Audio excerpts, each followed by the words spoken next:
9월 30일 토요일 사도행전 11장 통독령 말씀 묵상입니다. 기도하시겠습니다. 하나님 아버지, 우리의 믿음이 다른 이웃이 보기에 고귀하고 아름다운 품격이 있는 믿음의 성도가 되게 하옵소서. 그리하여 우리의 삶을 통해서 복음이 이웃에 증거되게 하시옵소서. 우리의 믿음의 크기가 이웃을 넘어 지역과 선교지로 확대되어 나가게 하는 믿음의 열정을 허락하여 주시옵소서. 예수 그리스도의 이름으로 기도드립니다. 아멘. 오늘의 말씀은 사도행전 11장 1절부터 30절입니다. 말씀 묵상 단어는 세움입니다.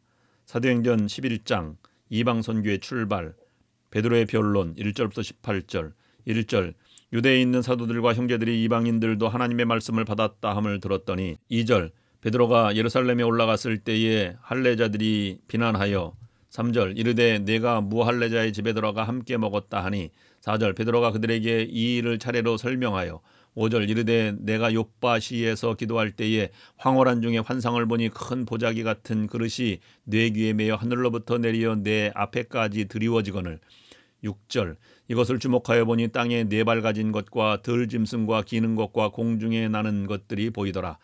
7절 또 들으니 소리 있어 내게 이르되 베드로야 일어나 잡아먹으라 하거늘 8절 내가 이르되 주여 그럴 수 없나이다. 속되거나 깨끗하지 아니한 것은 결코 내 입에 들어간 일이 없나이다 하니 9절 또 하늘로부터 두 번째 소리 있어 내게 이르되 하나님이 깨끗하게 하신 것을 내가 속되다고 하지 말라 하더라. 10절 이런 일이 세 번 있은 후에 모든 것이 다시 하늘로 끌려 올라가더라. 11절 마침 세 사람이 내가 유숙한 집 앞에 서 있으니 가이사랴에서 내게로 보낸 사람이라.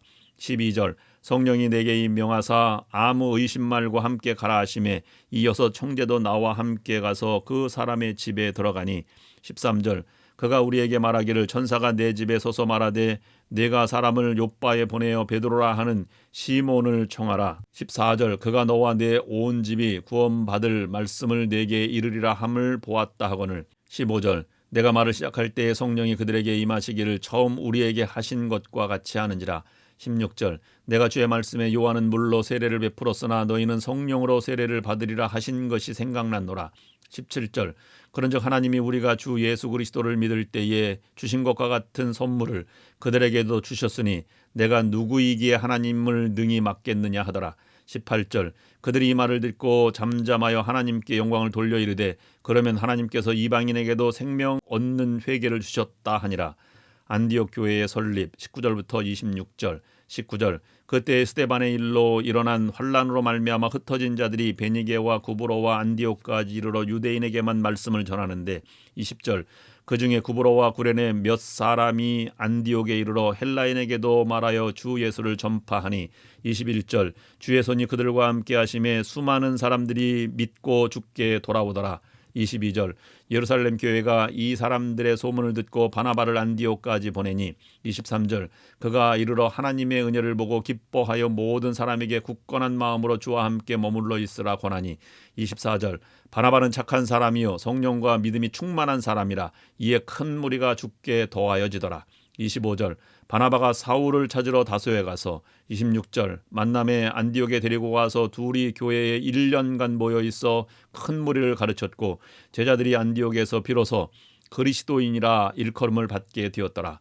안디옥 교회의 구제 활동 27절부터 30절 27절 그때 선지자들이 예루살렘에서 안디옥에 이르니 28절 그중에 아가보라 하는 한 사람이 일어나 성령으로 말하되 천하에 큰 흉년이 들리라 하더니 글라우디오 때에 그렇게 되니라. 29절 제자들이 각각 그 힘대로 유대에 사는 형제들에게 부조를 보내기로 작정하고 30절 이를 실행하여 바나바와 사울의 손으로 장로들에게 보내니라. 아멘. 이 땅에 하나님의 교회가 세워질 때 감동적인 헌신의 이야기가 반드시 있습니다. 사도행전 11장은 안디옥 교회가 세워지는 과정과 믿음에 든든히 서가는 교회의 모습을 우리에게 보여주고 있습니다. 교회를 세우는 믿음의 사람은 바나바와 바울 그리고 믿음의 성도들이었습니다. 우리는 안디옥 교회 하면 바울을 선교사로 보낸 작은 교회일 것이라고 생각합니다. 그런데 바울 일행을 1차, 2차, 3차 전도여행까지 재정적으로 후원한 교회였다면 상당한 교인이 모이는 재정적으로 풍족한 교회였을 것입니다. 그리고 그들을 보냈다고 하는 것은 사람을 세우고 파송하기까지 하였던 교회였다는 것입니다. 역사적으로도 안디옥 교회는 귀하게 쓰임받는 교회였습니다. 안디옥 교회는 초대교회 가운데에서도 가장 본유되는 건강하게 살아있는 교회였습니다. 주 40년경에 세워졌는데 이슬람이 완전히 안디옥을 정복할 때까지 600년이 될 때까지 안디옥 교회는 하나님의 사랑을 받은 교회였습니다. 어느 교회이고 기독교 역사상 600년 동안 탁월하게 쓰임받은 교회는 없었습니다. 좋은 지도자와 좋은 평신도가 있는 교회였기 때문입니다.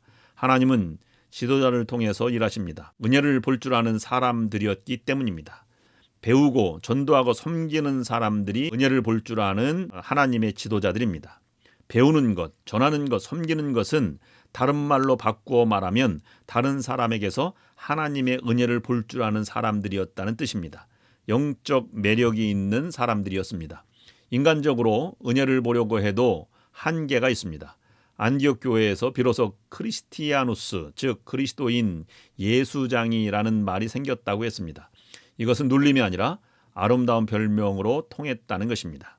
예수를 닮은 사람이라는 영광스러운 이름을 얻게 된 것입니다. 여러분들도 그와 같은 분명한 세움과 쓰임받는 성도가 될 수 있기를 원합니다. 오늘의 기도 제목을 드립니다. 첫째, 예수 그리스도의 향기를 드러내는 지도자와 성도가 되게 하옵소서. 둘째, 하나님의 은혜를 볼 줄 아는 하나님의 사람이 되게 하옵소서. 셋째, 영적 매력이 있는 믿음의 성도가 되게 하옵소서. 기도하시겠습니다. 하나님 아버지, 우리의 믿음의 향기가 나게 하옵소서. 그리스도의 향기라고 하는 우리 교회 올해 표어대로 본받을 만한 아름다운 믿음의 성도들이 예배드리고 신앙생활하는 우리 좋은 연합감리교회 성도들이 되게 하여 주옵소서. 예수 그리스도의 이름으로 기도드립니다. 아멘.